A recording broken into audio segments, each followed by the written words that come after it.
नमस्कार, मी हनुमंत कापरे, एसलीपीएस वेलनेस या संस्थेचा डायरेक्ट सेलर डिस्ट्रीब्युटर आहे। तर आपण पाहतोय आता हा आपला 265 या व्हरायटीचा ऊस आहे। तर आपण आता याचा 60 दिवसाचा ऊस झालेला आहे। तर आपण याची आता जेठाकोंब मोडणी चालू आहे। तर त्याचे फायदे काय होतात शेतकरी बांधवांनो? याचे फायदे होतात की जेठाकोंब काढल्यामुळे बाजूचे फुटवे एकसारखे समान प्रमाणात वाढतात आणि जेठाकोंब जर तो तसाच राहिला तर तो त्यांचं खाद्य सुरुवातीला खाऊन घेतो, त्याच्यामुळे बाकीचे फुटव्यांची जास्त वाढ होत नाही।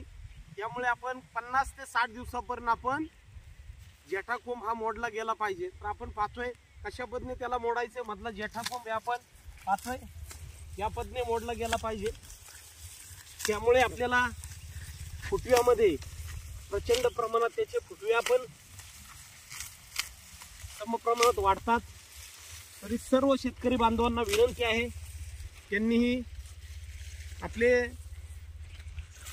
जेठाकोंब मोडणी करून आपली एसलीपीएस वेलनेस या संस्थेची हा जो रिझल्ट आपण पाहतोय, जे फुटवे वगैरे जे असतील, काळोखी असेल, एवढा पाऊस होऊन सुद्धा चांगल्यापैकी फुटवे आहेत।